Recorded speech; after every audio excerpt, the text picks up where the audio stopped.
রাব্বুল আলামিন বলেন, কুল ইন কুনতুম তুহিব্বুনাল্লাহ ফাত্তাবিউনি ইউহিব্বুকুমুল্লাহ ওয়া ইয়াগফির লাকুম যুনুবাকুম ওয়াল্লাহু গফুরুর রহিম। জোরে বলুন আল্লাহু আকবার। আল্লাহ পাক তার হাবিবকে ডেকে বলছেন, হে আমার রাসূল, হে আমার হাবিব, কুল, আপনি বলুন, খুব মনোযোগ দিবেন। কুল, হে রাসূল আপনি বলুন। এবার বিশ্ব নবী বিশ্ব মানবতাকে ডাক দিয়ে বলছেন, কি বলছেন? নবীজি বলছেন, ইন কুনতুম তুহিব্বুনাল্লাহ। এটার তাফসীরের ভিতরে দুটি অর্থ এসেছে। একটি হলো যদি তোমরা আল্লাহকে ভালোবেসে থাকো, আর দুই নাম্বার হলো যদি তোমরা আল্লাহর ভালোবাসা পেতে চাও, তাহলে সত্য হচ্ছে ফাত্তাবিউনি, আমি রাসূল আমার ইত্তিবা করো, আমার অনুসরণ করো, আমার অনুকরণ করো। জোরে বলেন সুবহানাল্লাহ। যদি তোমরা আমি রাসূল আমার ইত্তিবা করতে পারো, আমার অনুসরণ করতে পারো, আমার অনুকরণ করতে পারো, তাহলে আল্লাহ রাব্বুল আলামিন তোমাদেরকে দুইটা পুরস্কার দান করবেন। জোরে বলেন কয়টা পুরস্কার? আরো জোরে বলুন কয়টা? দুইটা পুরস্কার দান করবেন। জোরে বলেন সুবহানাল্লাহ। এক নাম্বার পুরস্কার হলো ইউহিব্বুকুমুল্লাহ, স্বয়ং আল্লাহ রাব্বুল আলামিন তোমাদেরকে ভালোবাসবেন। সুবহানাল্লাহ বলেন। আর দুই নাম্বার পুরস্কার হলো ওয়ায়াগফির লাকুম যুনুবাকুম, আল্লাহ রাব্বুল আলামিন ভালোবেসে তোমাদের পেছনের সমস্ত জীবনের গুনাহ খাতাগুলো মাফ করে দিবেন। জোরে বলেন সুবহানাল্লাহ। এই দুটি পুরস্কার আল্লাহ তোমাদেরকে দান করবেন। এক নাম্বার হলো তোমাদেরকে স্বয়ং আল্লাহ তাআলা ভালোবাসবেন, আর দুই নাম্বার হলো আল্লাহ তাআলা ভালোবেসে তোমাদের জিন্দেগীর সমস্ত গুনাহ খাতা আল্লাহ তাআলা মাফ করে দিবেন। জোরে বলেন সুবহানাল্লাহ। আমার দিনী ভাইয়েরা, এবার আপনারা আমাকে বলুন, আমাদের জীবনে গুনাহ আছে না নাই? একটু জোরে বলেন, আছে না নাই? আমরা আল্লাহর ভালোবাসা পেতে চাই কি চাই না? যদি আমরা আল্লাহর ভালোবাসা পেতে চাই আর আমাদের জিন্দেগীর গুনাহ খাতাগুলো যদি আমরা ক্ষমা পেতে চাই, সত্য হলো আল্লাহ রাসূলের ইত্তিবা করতে হবে, আল্লাহ রাসূলের অনুসরণ করতে হবে। এখন আসেন, অনুসরণটা কি জিনিস, ইত্তিবাটা কি জিনিস, এটা আমরা একটু বিস্তারিতভাবে জানার চেষ্টা করব। আমার তিনি ভাইয়েরা, মনে করুন আমি এখান থেকে সাতক্ষীরা চিনি না, ভালো করে বুঝবেন, এখান থেকে সাতক্ষীরা চিনি না।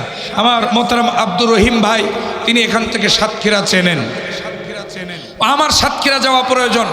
উনি আমাকে বলছেন যে ভাই আপনি তো সাতক্ষীরা চেনেন না, একটা কাজ করেন, আমি তো চিনি, আপনি আমার সাথে আসেন, আমি যে রাস্তা দিয়ে যাব ওই রাস্তা দিয়ে আমাকে দেখে দেখে যদি আমার পেছনে পেছনে আপনি আসতে পারেন, তাহলে আমি আপনাকে বাঁশডাহা থেকে সাতক্ষীরা পৌঁছায় দেব। জোরে বলেন সুবহানাল্লাহ। আমার দিনী ভাইয়েরা, এই ইত্তেবা শব্দের অর্থ হলো দেখে দেখে চলা। জোরে বলেন ইত্তেবা শব্দের অর্থ কি? দেখে দেখে চলা। অর্থাৎ আমি যে ওনাকে দেখে দেখে চলে আমি যে সাতক্ষীরা পৌঁছালাম, এটার নামই হলো ইত্তেবা, এটার নাম হলো অনুসরণ। জোরে বলেন সুবহানাল্লাহ। আমার দিনী ভাইরা, ঠিক তেমনি করে বিশ্বনবী জনাবে মুহাম্মদুর রাসূলুল্লাহ সাল্লাল্লাহু আলাইহি ওয়াসাল্লাম, তিনি এই বিশ্ব মানবতাকে সঠিক পথ দেখানোর জন্য, জান্নাতের রাস্তাটা দেখানোর জন্য তিনি এই পৃথিবীর জমিনে এসেছেন। তিনি ডেকে ডেকে বিশ্ব মানবতাকে বলছেন, ও বিশ্ব মানবতা, তোমরা শুনে রাখো, তোমরা যদি আমি রাসূল আমার ইত্তিবা করতে পারো, আমাকে দেখে দেখে যদি তোমরা চলতে পারো, আমার ইত্তিবা, আমাকে অনুসরণ করা তোমাদেরকে আল্লাহর জান্নাতে পৌঁছায় দেবে। জোরে বলেন সুবহানাল্লাহ। আরো জোরে বলেন সুবহানাল্লাহ। তাহলে ইত্তিবা শব্দের অর্থ হলো দেখে দেখে চলা। আমার দিনী ভাইয়েরা, আমরা আল্লাহ রাসূলকে দেখে দেখে চলবো, পারা যাবে না ইনশাল্লাহ? জোরে বলেন, পারা যাবে না ইনশাল্লাহ? গভীর মনোযোগ দিয়ে দেন। এখন আসেন, পরিপূর্ণ অনুসরণ করতে হলে আপনাকে আমাকে দুইটা কাজ করা লাগবে। জোরে বলেন কয়টা কাজ? একটু সবাই বলেন না, কয়টা কাজ? দুইটা কাজ করতে হবে। আসেন সেই দুইটা কাজ কি কি আমরা সংক্ষিপ্ত পরিসরে জেনে নেই আল্লাহর কোরআন থেকে। পরিপূর্ণ অনুসরণ করতে হলে এক নাম্বার কাজ হলো গোটা পৃথিবীর সব কিছুর চাইতে বাবা মা আত্মীয় স্বজন স্ত্রী পুত্র সন্তান সন্ততি ব্যবসা বাণিজ্য এমনকি নিজের জীবনের চাইতেও আল্লাহর রাসূলকে বেশি ভালোবাসতে হবে। সুবহানাল্লাহ বলেন, আল্লাহ রাসূলকে বেশি ভালোবাসতে হবে। আল্লাহ রাব্বুল আলামিন পবিত্র কোরআনুল কারীমের সূরা আহজাবের 6 নম্বর আয়াতে কারিমার প্রথম অংশে আল্লাহ পাক সুন্দর করে বলছেন, আন-নাবিয়্যু আউলা বিল মুমিনিনা মিন আনফুসিহিম। আল্লাহ রাব্বুল আলামিন বলেন, গোটা পৃথিবীর সমস্ত ঈমানদারদের কাছে বিশ্বনবী হবেন তাদের জীবনের চাইতেও প্রিয়। জোরে বলেন সুবহানাল্লাহ। রাসূল আমার ভালোবাসা, রাসূল আমার আলো আশা, রাসূল আমার প্রেম বিরহের মূল আলোচনা, রাসূল আমার কাজে কর্মের অনুপ্রেরণা। জোরে বলেন আমিন, আর একটু জোরে বলেন আমিন। আমার দিন ভাইয়েরা, জীবনের চাইতেও বিশ্ব নবীকে কেমন ভালোবাসতে হবে, ছোট্ট একটা উদাহরণ আমি আপনাদের মাঝে পেশ করতে চাই। গভীর মনোযোগ দিয়ে দেন। আল্লাহর নবী বিশ্ব নবী জনাবে মুহাম্মদুর রাসূলুল্লাহ সাল্লাল্লাহু আলাইহি ওয়াসাল্লাম উহুদের ময়দান, কোন যুদ্ধে বলেন? উহুদের যুদ্ধে আমার নবীজি যুদ্ধ করার জন্য লৌহ বর্ম পরেছেন, মাথায় লোহার টুপি, গায়ের মধ্যে লৌহ বর্ম, হাতে তার তরবারি। ওদের ময়দানে তিনি যুদ্ধ করার জন্য যখন গেলেন, আমার দিনী ভাইয়েরা, বিশ্বনবী জিহাদ করতেছেন, যুদ্ধ করতেছেন। হঠাৎ করে কাফের মুশরিকেরা বিশ্বনবীর চতুর্দিক থেকে ঘেরাও করে ফেললো। আমার নবী চারদিক থেকে বিশ্বনবীকে গ্রেফতার করে ফেললো। আমার দিনী ভাইয়েরা, বিশ্বনবী জনাবে মুহাম্মদুর রাসূলুল্লাহ সাল্লাল্লাহু আলাইহি সাল্লাম তখনও যুদ্ধ করতেছেন। হঠাৎ করে বিশ্বনবীর পেছন দিক থেকে ইবনে কিমিয়া নামক একজন কাফের আমার নবীর মাথা বরাবর লক্ষ্য করে একটা বিরাট পাথর উঁচু করে আমার নবীজির মাথার মধ্যে মেরে দিল। আমার দিনী ভাইয়েরা, পাথরের আঘাত করার সঙ্গে সঙ্গে আমার নবীর মাথায় থাকা লোহার হেলমেটটা ভেঙ্গে লোহার একটা টুকরা 1.5 ইঞ্চি পরিমাণ গর্ত হয়ে মাথার হাড়টা ভেঙ্গে মাথার মধ্যে ঢুকে গেল। আমার দিনী ভাইয়েরা, বিশ্বনবীকে হত্যা করবে বলে ইবনে কিমিয়া পেছন দিক থেকে সামনের দিকে চলে আসলো। সামনের দিকে এসে মুখ বরাবর যখন পাথরের আঘাত করে দিয়েছে, আমার নবীর সামনের 2টা কাঁচা দাঁত ভেঙ্গে মাটিতে পড়ে গেছে। আমার নবী দরদর করে রক্ত বাহির হচ্ছে, রক্তে তিনি গোসল করে গিয়েছেন, সমস্ত শরীর রক্তে রঞ্জিত হয়ে গেছে। নবীজি আমার আর এক চুল পরিমাণ নিজেকে ধরে রাখতে পারলেন না। আমার নবীজি সেন্সলেস হয়ে গেলেন, অজ্ঞান হয়ে জমিনের মধ্যে পড়ে গেলেন। আমার দিনী ভাইয়েরা, বিশ্ব নবী জনাবে মুহাম্মদুর রাসূলুল্লাহ সাল্লাল্লাহু আলাইহি সাল্লাম যখন জমিনে পড়ে গেলেন, দান মোবারক থেকে রক্ত প্রবাহিত হতে লাগলো। গড়িয়ে গড়িয়ে জমিন গড়িয়ে রক্তের ফোয়ারা, রক্তের স্রোত যেন জমিনে গড়িয়ে চলতে লাগলো উহুদের ময়দান। আমার দিনী ভাইয়েরা, হঠাৎ করে দূর থেকে এই দৃশ্য দেখতে পেলেন বিশ্বনবীর একজন মহব্বতের সাহাবী, নাম হলো তার হযরতে তালহা রাদিয়াল্লাহু আনহু। আল্লাহু আকবার বলেন। হযরতে তালহা রাদিয়াল্লাহু তাআলা আনহু দেখতে পেলেন নবীজি আক্রান্ত হয়ে গেছেন। তিনি যে কর্নারে যুদ্ধ করতেছিলেন, ওখান থেকে একটা দৌড় দিয়া সিংহ শার্দুলের মতো আমার ভাইর আল্লাহু আকবার বলে তিনি নবীজির কাছে চলে আসলেন। কাছে আসার পরে নবীজির চতুর্দিকে যেই সমস্ত কাফেররা ছিল, তরবারি দিয়ে আঘাত করে দূরে সরায় দিলেন। আমার দিনী ভাইয়েরা, দূরে সরায় দিয়া বিশ্ব নবী তখনও জ্ঞান ফেরে নাই। নবীজি পড়ে আছেন উহুদের ময়দানে, বালুর মধ্যে রক্তগুলো স্রোত বয়ে যাচ্ছে। আমার দিনী ভাইয়েরা, ভালোবাসা কারে বলে দেখেন, হযরতে তালহা রাদিয়াল্লাহু তাআলা আনহু তিনি একবার সামনে, একবার বিশ্বনবীর পেছনে, একবার একবার ডান দিকে একবার বাম দিকে, চতুর্দিকে তিনি যুদ্ধ করতেছেন, কাফেরদের তীর আর তরবারির আঘাতগুলো প্রতিহত করছেন। এমত অবস্থায় নবীজির একটু জ্ঞান ফিরল। জ্ঞান ফেরার পর আমার নবী বিশ্ব নবী তাকায় দেখেন তালহা চতুর্দিকে যুদ্ধ করে, এক জায়গায় দাঁড়ায় যুদ্ধ করে না। নবীজি বলেন, তালহা রে, এক জায়গায় দাঁড়িয়ে কেন যুদ্ধ করো না? একবার সামনে, একবার পেছনে, একবার ডাইনে, একবার বামে, এভাবে করে চতুর্দিকে কেন যুদ্ধ করো? এক জায়গায় কেন দাঁড়াচ্ছ না? হযরত তালহা রাদিয়াল্লাহু তাআলা আনহু কি জবাবখানা দিলেন কিয়ামত পর্যন্ত এ জবাবটা স্বর্ণাক্ষরে করে লেখা থাকবে। হযরত তালহা বললেন, ইয়া রাসূলুল্লাহ, আপনি হয়তো জানেন না, এই উহুদের কাফেরেরা ওরা সিদ্ধান্ত নিয়ে এসেছে, ওরা রায় ঘোষণা করেছে, পরামর্শ করেছে, আজকের এই উহুদের ময়দান থেকে আপনাকে ফিরে বাড়ি যেতে দেবে না, আপনাকে তারা হত্যা করবে। এই চিন্তা ভাবনা নিয়ে ওরা আপনার চতুর্দিকে গ্রেফতার করে আপনাকে আক্রমণ করেছে। নবী গো, যদি আজকের আমি তালহা এই পৃথিবীতে বেঁচে থাকতে আপনার যদি একটা পশমেরও ক্ষতি হয়, আপনি যদি পৃথিবীর জমিন থেকে বিদায় হয়ে যান, তাহলে কিয়ামতের ময়দানে আপনার সামনে কোন মুখ নিয়ে দাঁড়াবো? আল্লাহর আদালতে আসামির কাঠগড়ায় দাঁড়িয়ে যেতে হবে। ইয়া রাসূলুল্লাহ, এই জন্য আমি আপনার চতুর্দিকে যুদ্ধ করতেছি, যাতে করে কাফের বেঈমানদের একটা তীর আর তরবারির আঘাত আমার বুক ভেদ করে আপনার গায়ে না লাগতে পারে। জোরে বলুন না সুবহানাল্লাহ। আর একটু জোরে বলেন সুবহানাল্লাহ। এর নাম হলো ভালোবাসা, ঠিক কিনা বলেন? আমার ভাইরা, বিশ্বনবী আমার ডাক দিয়ে বলেন, ও আমার সাহাবীরা, আমি লক্ষ্য করতে লাগলাম আমার তালহার দিকে, কাফেরদের তীর তরবারিগুলো তার বুকটাকে ঢাল বানায় আমার সামনে, আমার চতুর্দিকে আমার তালহা যুদ্ধ করতে করতে এক পর্যায়ে আমি গুনে গুনে লক্ষ্য করে দেখলাম আমার তালহা আমাকে রক্ষা করতে গিয়ে কাফেরদের এক নয় দুই নয়, এক নয় দুই নয়, ৮২টার অধিক তীর আমার তালহার সমস্ত শরীর এফড় ওফড় করে দিয়েছে। আমার তালহা আর জমিনের মধ্যে দাঁড়িয়ে থাকতে পারলেন না, তিনি পড়ে গেলেন, শাহাদাত বরণ করে শহীদের মিছিলে হাজির হয়ে গেলেন। আল্লাহু আকবার বলেন। আমার তিনি ভাইয়েরা, বিশ্ব নবী বলেন, ও আমার সাহাবীরা, আমার তালহার ব্যাপারে আমি তোমাদেরকে কিছু বলতে চাই।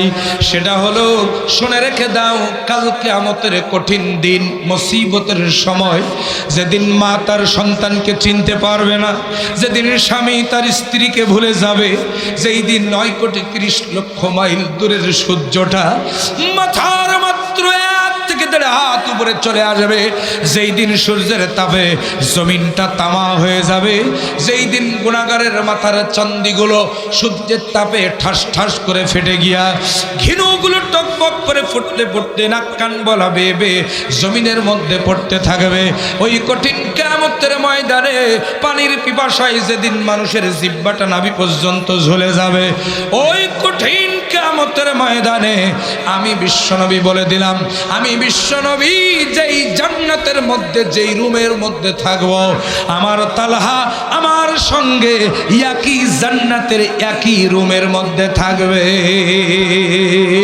হে রাসূল, তোমায় ভালোবাসি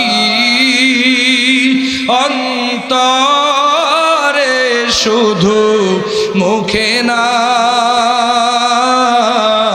জান্নাতের আশায় হে রাসূল, জাহান্নাম কেউ সরি না। বলুন, হে রাসূল, তোমায় ভালোবাসি অন্তরে, শুধু মুখে না, জান্নাতের আশায় হে রাসূল, জাহান্নাম কেউ সরি না। আল্লাহু আকবার বলুন। এর নাম হলো ভালোবাসা। যারা বলেন, এর নাম কি? ভালোবাসা। আমার দিনী ভাইয়েরা, আমার বাবাজিরা, গভীর মনোযোগ দিয়ে দেন। এই উহুদের ময়দানে চতুর্দিকে খবর ছড়িয়ে গেল, নবীজি নাই। নবীজি শহীদ হয়ে গেছেন, কাফেরদের পাথরের আঘাতে নবীজি পৃথিবীর জমিন থেকে বিদায় হয়ে গেছে। আমার দিনী ভাইয়েরা, বিশ্বনবীর জ্ঞান ফিরল, নবীজি কিছুটা সুস্থতা অনুভব করলেন। আমার দিনী ভাইয়েরা, এই ঘটনা থেকে আমরা শিক্ষা গ্রহণ করতে পারি। হযরতে তালহা রাদিয়াল্লাহু তাআলা আনহু, তিনি স্ত্রী ছিল, পুত্র ছিল, তারপরে তার পরিবার ছিল, তার ব্যবসা বাণিজ্য ছিল, তার দুনিয়ার জীবন, এমনকি নিজের জীবন ছিল। সব কিছুকে উপেক্ষা করে নবীজির মহব্বতে উহুদের ময়দানে জীবনটা দিয়ে দিলেন। ফলে আল্লাহ রাসূল তাকে নিয়ে জান্নাতে থাকার ওয়াদা দিলেন। জোরে বলেন সুবহানাল্লাহ, আরো জোরে বলেন সুবহানাল্লাহ। আমার দিনী ভাইয়েরা, তাহলে এক নম্বর হলো নিজের জীবনের চাইতে বিশ্বনবীকে বেশি ভালো বাঁচতে হবে। শুধু রবিউল আউয়াল মাস আসলো আর সিরাত মাহফিল করলাম, মিলাদ মাহফিল করলাম, আর নবীজির প্রতি সব দায়িত্ব শেষ হয়ে গেল না। আমার দিনী ভাইয়েরা, ওই রাসূল এখন আমাদের মাঝে নাই, কিন্তু সেই রাসূলের শান, সেই রাসূলের মান, সেই রাসূলের আদর্শ আমাদের মাঝে আছে। যদি কোনো নাস্তিকের বাচ্চা, যদি কোনো বেঈমান, যদি কোনো মুশরিক, যদি কোনো কাফের আমার সেই রাসূলের শান মান নিয়ে বেয়াদবি করে, আমার সেই রাসূলকে যদি অপমান করার চেষ্টা করে, আমরা সবাই আল্লাহর রাসূলের সাহাবী তালহার মতো বুক পেতে দেব, তবু আল্লাহ রাসূলের অপমান সহ্য করা হবে না। কথা বলেন ঠিক না বেঠিক? এই সিদ্ধান্ত যদি আমরা নিতে পারি, তাহলে আমার দিনী ভাইয়েরা, রাসূলের উপরে দায়িত্ব আমাদের অর্পিত হবে। আমার দিনী ভাইয়েরা, তাহলে এক নাম্বার হলো জীবনের চাইতে বিশ্বনবীকে বেশি ভালো বাসতে হবে। বিশ্বনবীর ভালোবাসার নাম হলো ঈমান। বিশ্বনবীকে ভালোবাসার নাম কি? ঈমান। আল্লাহর নবী বলেন, ওয়ান আনাস রাদিয়াল্লাহু তাআলা আনহু আনিন নবী সাল্লাল্লাহু আলাইহি ওয়াসাল্লাম قال, বিশ্বনবীর সাহাবী হযরত আনাস থেকে হাদিসটা বর্ণিত। নবীজি বলেন, লা ইউমিনু আহাদুকুম হাত্তা আকুনা আহাব্বা ইলাইহি মিন ওয়ালিদিহি ওয়া ওয়ালাদিহি ওয়ান নাসি আজমাইন। রাওয়াহু মুত্তাফাকুন আলাইহি। বুখারী এবং মুসলিমের সংমিশ্রণে হাদিসটা বর্ণনা হয়েছে।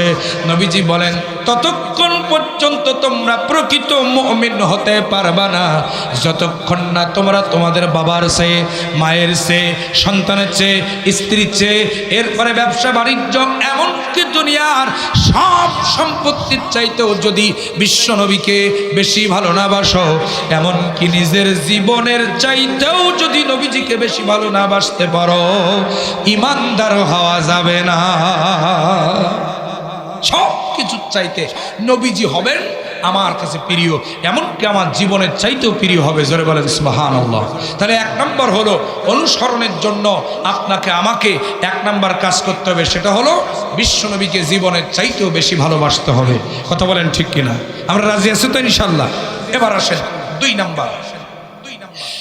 বিশ্বনবীকে পরিপূর্ণ অনুসরণ করতে হলে দুই নাম্বার যে কাজ, সেই কাজটি হলো আপনার আমার অর্থাৎ আমাদের জীবনের সমস্ত সমস্যার সমাধান হবেন বিশ্বনবী। আল্লাহু আকবার বলেন। সব সমস্যার সমাধান কে হবেন? বিশ্বনবী হবেন। আল্লাহ পাক কোরআনুল কারীমের মধ্যে বলেন, আল্লাহ রাব্বুল আলামিন সূরা নিসার 65 নম্বর আয়াতে কারিমার মধ্যে সুন্দর করে জানিয়ে দিলেন। আল্লাহ পাক বলেন, ফালা ওয়া রাব্বিকা লা ইউমিনুনা হাত্তা ইউহাক্কিমুকা ফীমা শাজারা বাইনাহুম সুম্মা লা ইয়াজিদু ফী আনফুসিহিম হারাজাম মিম্মা কাদাইতা ওয়া ইউসাল্লিমু তাসলিমা। জোরে বলুন আল্লাহু আকবার। আল্লাহ পাক রব্বুল আলামিন বলেন, ফালা, কখনো নয়, কখনো নয়, ও রব্বিকা, রবের কসম, লা ইউমিনুনা হাত্তা ইউহাক্কিমুকা ফীমা শাজারা বাইনাহুম, তোমরা ততক্ষণ পর্যন্ত মুমিন হতে পারবা না যতক্ষণ না তোমরা তোমাদের সমস্ত সমস্যার সমাধান হিসাবে বিশ্বনবী যে সমাধান দিয়েছেন ওই সমাধান মেনে না নেবে, ততক্ষণ প্রকৃত মুমিন হওয়া যাবে না। নবীজি যে সমাধান দিয়েছেন ওই সমাধানটা মেনে নিতে হবে। সেটা আপনার বিরুদ্ধে যেতে পারে, আপনার দলের বিরুদ্ধে যেতে পারে, আপনার পিতামাতার বিরুদ্ধে যেতে পারে, আপনার স্ত্রীর বিরুদ্ধে যেতে পারে, তবুও ইউসাল্লিমু তাসলিমা, ওটা শুনতে হবে আর মেনে নিতে হবে। জোরে বলেন সুবহানাল্লাহ। আমার দিনী ভাইয়েরা, বিশ্বনবী যে সমাধান দিয়েছেন ওই সমাধান যদি আমরা না মেনে নিই, ইমানদার থাকা যাবে না, ইসলাম থেকে খারিজ হয়ে যেতে হবে। নবীজির রায় যারা মানে না ওরা মুসলমান থাকে না, ওরা খারিজ হয়ে যায়, ইসলাম থেকে মুরতাদ হয়ে যায়। বিশ্বনবীর সমাধান যারা মানতে পারে না ওরা মুসলমান থাকে না, ইমানদার থাকে না। আচ্ছা বলুন তো আমার দিনী ভাইরা, আমার বাবাজিরা, কোরআনুল কারীমের একটি আয়াতকে যদি কেউ অস্বীকার করে সে কি হয়ে যাবে? বলেন কি হবে? কাফের হয়ে যাবে। আয়াত দূরের কথা, একটা নোক্তাকেও যদি কেউ অস্বীকার করে সেও কি হয়ে যাবে? কাফের হয়ে যাবে। ঠিক তদ্রূপ বিশ্বনবীর একটি সমাধান, একটি রায়, একটি সিদ্ধান্ত, একটি হাদিস, একটি আদর্শকে যদি কেউ অস্বীকার করে এই লোকটিও তদ্রূপ কাফের হয়ে যাবে, ইসলাম থেকে খারিজ হয়ে যাবে। জোরে করে নাউজুবিল্লাহ। আমার দিনী ভাইয়েরা, বিশ্বনবীকে সমাধান মানতে হবে। বিশ্বনবী যদি আপনার আমার জীবনের সমাধান না হয়, ইমানদার থাকা যাবে না। তার ছোট্ট একটা উদাহরণ আমি আপনাদের মাঝে পেশ করে আমার মূল আলোচনা শেষ করতে চাই। গভীর মনোযোগ দেন। আল্লাহর নবী বিশ্বনবী জনাবে মুহাম্মদুর রাসূলুল্লাহ সাল্লাল্লাহু আলাইহি সাল্লাম যখন মদিনার রানিং প্রেসিডেন্ট, আল্লাহু আকবার বলেন। আমার নবী শুধুমাত্র খাওয়ার পরে মিষ্টি খাওয়া সুন্নাত এটা আমল করে যায় নাই। আমার নবী শুধু মেসওয়াক করা সুন্নাত এটা আমল করে দুনিয়া থেকে চলে গেছেন না। আমার নবী শুধু দাড়ি রেখে টুপি পরে পাগড়ি পরে এরপরে জুব্বা পরে দুনিয়ার জীবন শেষ করেছেন তা নয়। আল্লাহর নবীর জীবনের সবচাইতে বড় অংশ হলো তিনি মদিনার রাষ্ট্রের প্রেসিডেন্ট ছিলেন। 10টি বছর সংবিধান ছিল আল্লাহর কোরআন। সুবহানাল্লাহ বলবেন না? সংবিধান ছিল আল্লাহর কোরআন। আমার দিনী ভাইয়েরা, একটা হাদিস আপনাদের মাঝে মাঝখানে শোনায় দেই। বিশ্বনবী বলেন, শেষ জামানায়, হাদিসটা খেয়াল করুন, শেষ জামানায় যদি আমার কোন উম্মত আমার একটা মরা সুন্নতকে জিন্দা করার চেষ্টা করে, ভালো করে শোনেন, আমার কোন উম্মত শেষ জামানায় একটা মরা সুন্নতকে যদি জিন্দা করার জন্য প্রচেষ্টা করে, ওই উম্মতের ওই ব্যক্তির আমলনামায় 1 নয় 2 নয় 100 গলা কাটা শহীদের সওয়াব আল্লাহ আমলনামায় দান করে দেবে। 100 গলা কাটা শহীদের সওয়াব আমলনামায় দান করে দেবে। সত্য হলো একটা মরা সুন্নত জিন্দার চেষ্টা করা। সুবহানাল্লাহ বলে। এখন গবেষণা করা যায়, আসুন তো গবেষণা করে দেখি বিশ্বনবীর কোন সুন্নতটা একেবারে মরে গেছে। আচ্ছা টুপি পরা কি বলেন? যে কয়জন আছেন একটু কথা বলেন। সুন্নাত। এই টুপি কেউ পরে কেউ পরে না, একেবারে কি মরে গেছে? মরে যায় নাই। আমার তিনি ভাইয়েরা, এরপরে দাড়ি রাখা কি? বিভিন্ন মত পার্থক্য আছে, আমরা সুন্নাতটাই ধরে নিলাম। সুন্নাত তো কেউ রাখে। এই পৃথিবীতে আল্লাহর রসুলের, বিশেষ করে বাংলার জমিনে আল্লাহর রসুলের ওই সুন্নতটা একেবারে মরে গেছে। যে সুন্নতটা হলো তিনি মদিনার রাষ্ট্রের প্রেসিডেন্ট ছিলেন 10 বছর, কোরআন দিয়ে দেশ চালিয়েছেন, এই সুন্নতটা বাংলার জমিনে একেবারে মরে গেছে। ঠিক কিনা বলেন?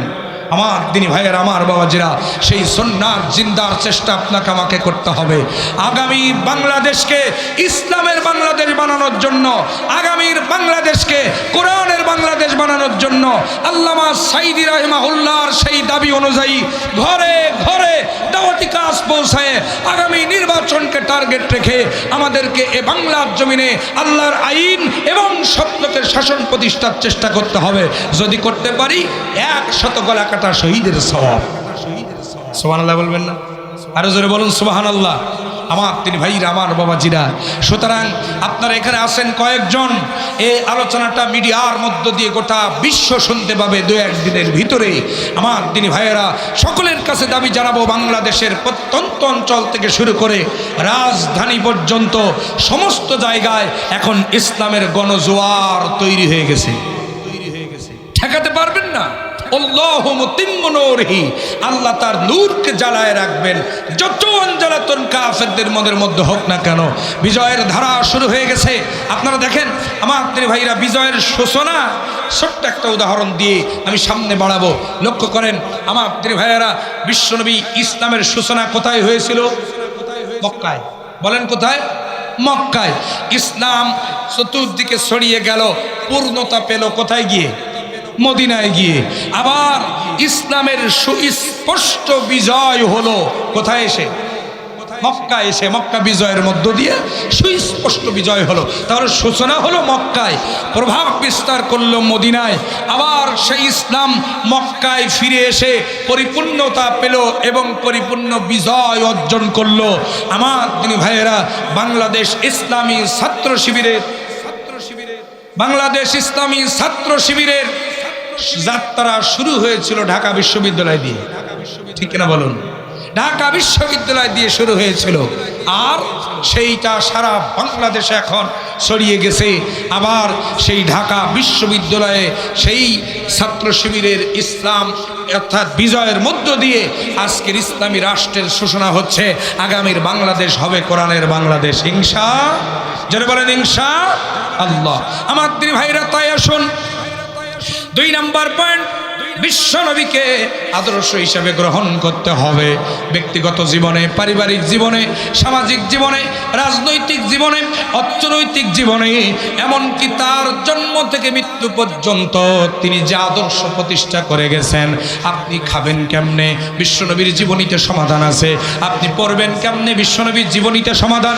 আপনি আপনার স্ত্রীদের সঙ্গে হক আদায় করবেন কেমনে? বিশ্বনবীর জীবনীতে সমাধান। আপনি ব্যক্তিগত জীবন পরিচালনা করবেন কেমনে? বিশ্বনবীর জীবনীতে সমাধান। ব্যবসা করবেন কেমনে? চাকরি করবেন কেমনে? দেশ চালাবেন কেমনে? সমাজ পরিচালনা করবেন কেমনে? বিশ্বনবীর জীবনীতে সমাধান আছে না নাই? বিশ্বনবীর জীবনীতে যে সমাধান আছে, ছোট্ট একটা কথা বলেই আমি শেষ করে দিচ্ছি। আমার দিনী ভাইয়েরা, আল্লাহ রাসূলের ইন্তেকালের পর কিছু সংখ্যক সাহাবী আম্মা জান আয়েশার কাছে চলে আসলেন। এসে বললেন, আম্মা জান, আপনি বলুন বিশ্বনবীর চরিত্রটা কেমন ছিল, তার আদর্শটা কেমন ছিল, তিনি কেমন প্রকৃতির লোক ছিলেন। যেহেতু আপনি বিশ্বনবীর একেবারে কাছে থাকার সুযোগ হয়েছে, আপনি স্ত্রী, আর স্ত্রীর সার্টিফিকেট হলো সবচাইতে অথেন্টিক সার্টিফিকেট। সুতরাং আপনি বলুন বিশ্বনবী জনাবে মুহাম্মদ রাসূলুল্লাহ সাল্লাল্লাহু আলাইহি ওয়াসাল্লাম কেমন প্রকৃতির ছিলেন। আম্মা জান আয়েশা সিদ্দিকা রাদিয়াল্লাহু আনহা ডাক দিয়ে বলছেন, আল্লাহর নবীর সাহাবীরা, আলাস্তা করাতুমুল কোরআন, তোমরা কি আল্লাহর কোরআন পড়ো নাই? আল্লাহু আকবার বলেন। তোমরা কি আল্লাহর কোরআন বোঝো না? বলে, হ্যাঁ, আমরা আল্লাহর কোরআন পড়ি, আল্লাহর কোরআন বুঝি। এবার আপনাদের কাছে প্রশ্ন করতে চাই, বলুন তো আল্লাহর কোরআনের মধ্যে সব সমস্যার সমাধান আছে না নাই? আরো জোরে বলেন, আছে না নাই? আম্মা জান আয়েশা বললেন, ওই কোরআনটা কাগজের লেখা কিতাব, থিওরিক্যাল কিতাব, যেটা এক জায়গা থেকে আর এক জায়গায় যেতে পারে না। এক জায়গায় রেখে দেবেন, সেখানেই থেকে যাবে। এটা হলো থিওরিক্যাল কিতাব, প্র্যাকটিক্যাল না। যদি কোনো ব্যক্তি জীবন্ত কিতাব কোরআনুল কারীমকে দেখতে চায়, যদি কোনো ব্যক্তি, যদি কোনো মানুষ প্র্যাকটিক্যাল কোরআন দেখতে চায়, সেজন্য বিশ্বনবীর দিকে তাকায়। বিশ্বনবীর জীবনী হলো কোরআন। জোরে বলেন সুবহানাল্লাহ। সুতরাং কোরআনুল কারীমের মধ্যে যদি সব সমস্যার সমাধান থেকে থাকে, তার মানে সেই কোরআনের মুজাসসাম নমুনা হলেন বিশ্বনবী জনাবে মুহাম্মদ রাসূলুল্লাহ। তার জীবনীতেও সব সমস্যার সমাধান আছে না নাই? সুতরাং আমাদের জীবনের সমস্যায় পড়লেই বিশ্বনবীর জীবনী থেকে সমাধান নিয়ে আমাদের জীবন পরিচালনা করতে হবে, তাহলে পূর্ণাঙ্গ অনুসরণ হবে। আসুন আমার দিনী ভাইয়েরা, আজকে আলোচনার 3টা পয়েন্ট। 1 নাম্বার হচ্ছে ইত্তেবা, মানে হলো দেখে দেখে চলা। কাকে দেখে চলা? বিশ্বনবীকে। জোরে বলেন, কাকে? বিশ্বনবীকে। এরপরে আসেন 2 নাম্বার হলো অনুসরণ পরিপূর্ণ করতে হলে আমাদের 2টি কাজ করতে হবে। কয়টি কাজ? 2টি কাজ। 1 নাম্বার হলো সব কিছুর চাইতে, এমনকি নিজের জীবনের চাইতে বিশ্বনবীকে বেশি ভালোবাসতে হবে। আর 2 নাম্বার, আমাদের জীবনের সমস্ত সমস্যার সমাধান হিসাবে বিশ্বনবীকে উত্তম সমাধান হিসাবে গ্রহণ করতে হবে। তিনি যে সমাধান দিবেন, সেই সমাধান মাথা পেতে মেনে নিতে হবে।